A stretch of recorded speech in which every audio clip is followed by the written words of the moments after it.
Chapter 24. The Wars of the Greeks. Greece's war with Persia.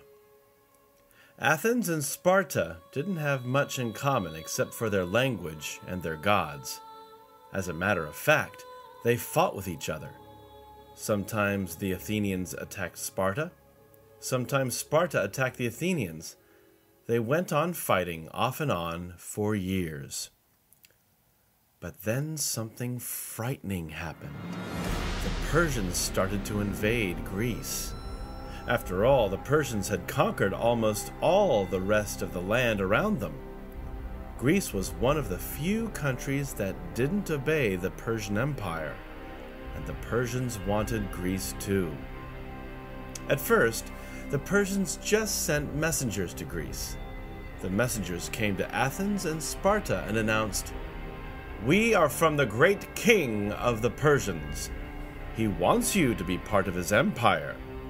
If you agree, send him back some earth and some water from your cities. Then he won't attack you." The Athenians and the Spartans were furious. How dare the king of the Persians demand that they surrender without even a fight? So they grabbed the messengers and threw them down a well. "Ha ha, there!" they said. "There's plenty of earth and water for you down there." After that, Persia was determined to attack. The Persian army advanced on Greece. Athens and Sparta decided that they had better stop fighting each other and become friends and allies so that they could defend themselves against the Persians. The war against Persia began around 500 BCE. It dragged on for years and years. Athens and Sparta fought battle after battle against the Persian invasion. One of the most famous battles of the war was the Battle of Marathon. Marathon was a little village near the coast of Greece, close to the Aegean Sea. One day in the year 490 BCE, a ship came to Athens with frightening news. The Persians were coming.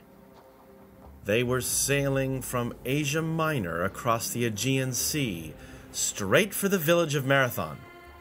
The Athenians knew that if the Persians could land all their soldiers at Marathon, they could march into Athens and destroy it.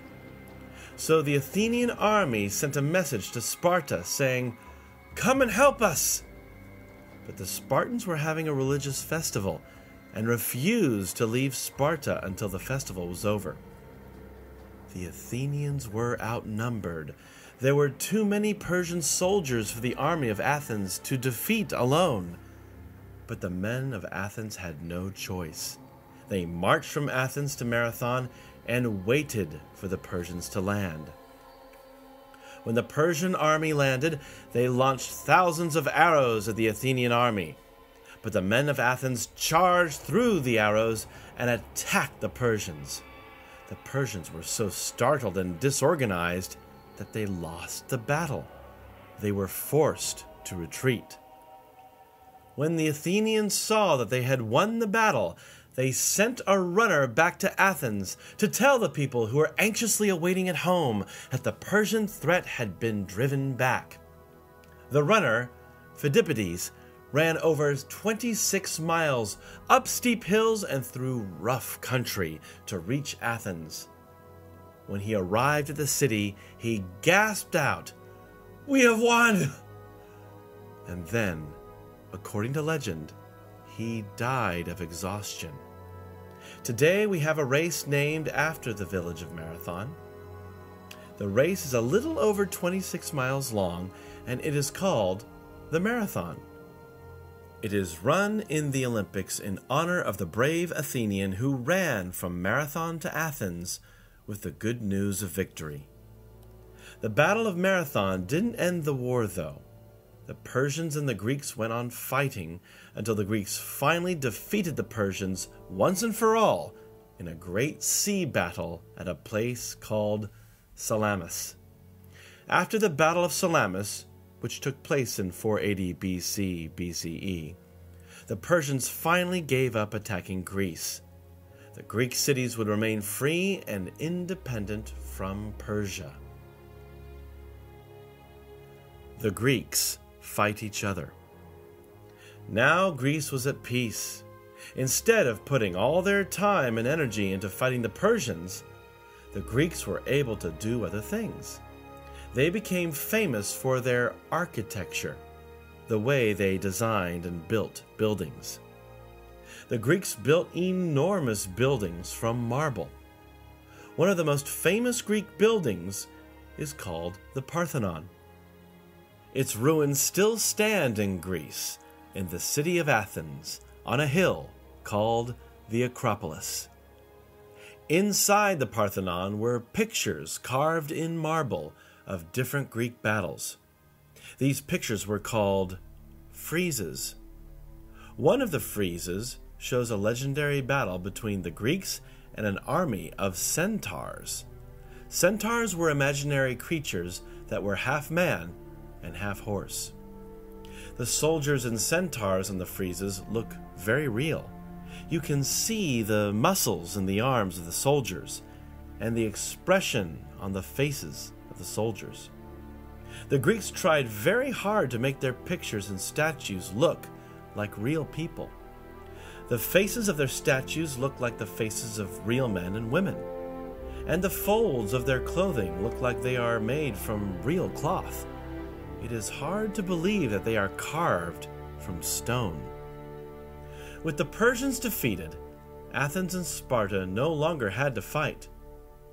The Greeks could have gone on making their beautiful buildings and creating their statues in peace, but they didn't. Sparta and Athens were both afraid that the other city would become too powerful. So instead of remaining on friendly terms, Sparta and Athens began to fight with each other again. The war between Sparta and Athens began in 431 BC BCE. It had a very long name, the Peloponnesian War.